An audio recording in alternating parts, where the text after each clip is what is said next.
자, 반갑습니다. 카이로스입니다. 오늘도 간단하게 우리한테 수익을 안겨다 줄 수 있는 종목에 대해서 이야기를 해보도록 하겠습니다.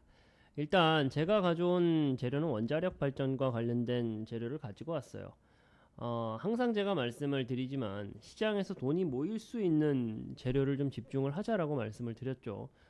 미국의 상무장관인 하워드 러트닉이라는 분이요, 한미 일본까지 해가지고 같이 우리가 투자를 해보자 그러면서 미국 원전 건설에 자금을 좀 투입해보자라는 내용을 공식화했습니다. 결국 시장의 큰 방향성을 만들어낼 수 있는 그 재료 안에서 시장에 자금이 모일 수 있는 그 재료 안에서 매매를 해야 된다라는 건 이 시장의 좀 정답 같은 이야기예요. 맞죠?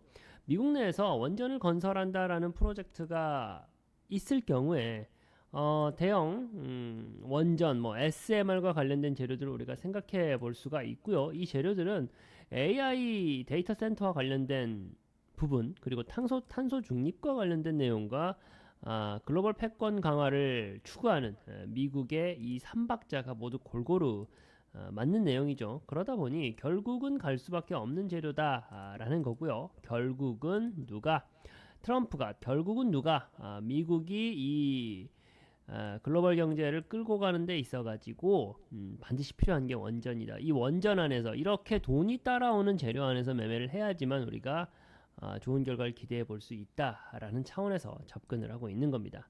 자, 이해되시죠? 그래서 원자력 발전 뭘 보자라는 거냐, 그 내용을 제가 간단하게 말씀을 드리면 한미일 AI 에너지 동맹이라는 것을 맺었습니다. 굉장히 좀 큰 이슈였고요. 앞에서 제가 말씀드렸던 7,500억 달러라는 어마어마한 자금이 투입이 되는데, 그래서 반도체와 배터리 관련된 종목들의 주가가 어떻게 됐죠? 천장 뚫고 하늘 높이 올라가고 있는 상황입니다. 그리고 또 역시나 마찬가지로 핵심 축이 되고 있는 재료가 뭐다? 이 원자력과 관련된 내용이에요. 그러다 보니까 제가 원자력 발전을 지금에서도 역시나 갈 수 있는 큰 추세를 만들어내고 있는 재료다라는 말씀을 드리는 거고요. 또 AI 데이터 센터 전력 수요 폭증하고 있죠. 그러면서 이제 원전이 필수적이다라는 시장의 중론이 강해지고 있는 상황이고, 트럼프 행정부의 에너지 정책 기조와도 맞물려 있기 때문에 이러한 현상은 앞으로도 가속화될 거다라는 이야기예요. 또 결국 또 글로벌 증시를 끌고 가고 있는 건 누가 뭐라 해도 빅테크 기업들이고요. 이 빅테크 기업들이 원전 확보 해야 된다라고 하면서 원전 확보전을 지금 치르고 있습니다. 꺾일 수 없는, 우리가 반드시 확인해야 되는 꺾일 수 없는 산업적 큰 모멘텀 방향성이다라는 것을 확인했을 때 이 안에서 우리가 수익을 줄 수 있는 종목을 찾아내야 된다라는 게 저의 접근이에요. 빅테크가 원전 확보전을 하고 있다라고 제가 앞에서 말씀드렸는데, 마이크로소프트는 어떻게 하죠?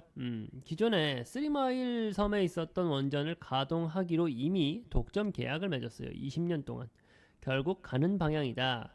마이크로소프트는 이렇게 3마일 섬의 원전을 독점으로 20년 동안 쓰겠다라고 하는 계약을 맺은 상태이고요. 아마존 같은 경우도 직공급을 통해 가지고 또 SMR을 통한 개발을 통해서 만들어내겠다. 지금 뭐 규제로 인해 가지고 난항을 겪고 있는 상황이긴 한데, 어찌되었건 간에 아마존도 어디에 원전의 힘을 굉장히 쏟고 있다는 것을 알 수가 있고요. 우리가 좋아하는 구글 같은 경우도 지금 SMR 신규 건설을 하겠다라는 이슈가 계속적으로 올라와 주고 있는 상황이고, 메타 같은 경우도 마찬가지입니다. 관련해 가지고 SMR을 만들겠다라고 하는 이슈를 가지고 있어요.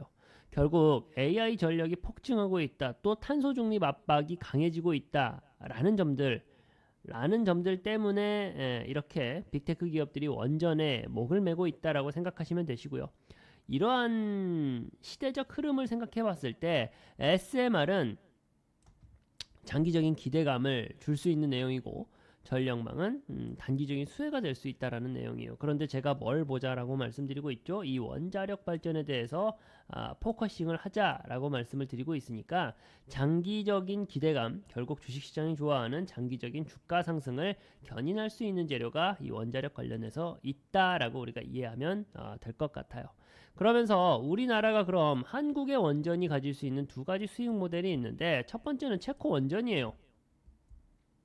당장 3개월 뒤면은 판가름이 나는 이 체코 원전을 직접 시공하는 내용이고요. 24조 원이라는 엄청난 잭팟을 터트릴 수 있는 내용, 거기다가 앞에서도 말씀드렸던 SMR 소형 모듈 원전과 관련되어 있는 핵심 공급망 역할을 우리나라 기업들이 한다라는 거예요. 그러니까 이 안에서 이 두 가지 재료 안에서 괜찮은 종목을 우리가 추려낼 수만 있다라고 한다면 꽤나 의미 있는 수익금을 기대해 볼 수 있다라는 거죠. 사실 같은 관점으로 두산에너빌리티 공략하자라고 방송에서 말씀을 드렸고요. 그러면서 50%가 넘는 수익률 안겨다 드렸어요. 지나가 버린 두산에너빌리티가 아니고요. 제가 지금 시점에서 공략하면 좋겠다라고 말씀드린 종목은 이 종목입니다. 어떤 종목인지 현대건설이라는 종목이에요. 현대건설이라는 종목인데 체코 원전과 관련된 본계약이 3개월 남았습니다. 가장 원전을 만드는 데 있어 가지고 가장 큰 역할을 할 수 있는 게 이 현대건설이다라고 할 수가 있고요. 거기에다가 이웃나라인 체코와의 이웃나라인 불가리아에서도 SMR 확장성을 계속적으로 논의하고 있는 상황이에요. 결국 갈 수 있는 재료 안에서 매매해야 된다라고 말씀드렸던 그 산업적 기초를 그대로 밟고 있는 종목이다라고 생각하시면 되시고요. 직전 저점에서 계속적으로 저점을 높이고 또 고점을 높여가는 모습을 보여주면서 원활한 상승 추세를 타고 있다. 그리고 또 거래량을 동반한 채로 상승해 N자 파동을 만들기 위한 그 초읽기 구간에 있는 점들을 종합해 봤을 때 갈 수 있는 산업, 그리고 갈 수 있는 종목, 그 안에서 가장 매수 근거가 뛰어난 종목은 현대건설이다 라는 말씀을 드리고 싶고요. 조금 더 디테일하게 이 종목을 그럼 어디서 매수해야 되고 어디서 손절을 봐야 되는지에 대한 구체적인 공략 방법에 대해서는 제가 메모하기 란에 적혀져 있는 소통하는 공간에서 잡아드리도록 하겠습니다. 현대건설 앞으로의 주가 상승이 굉장히 기대되는 종목이니까 궁금하신 분들, 관심 있으신 분들은요, 지금 바로 메모하기 란에 있는 우리 소통 공간으로 입장하시기 바라겠습니다.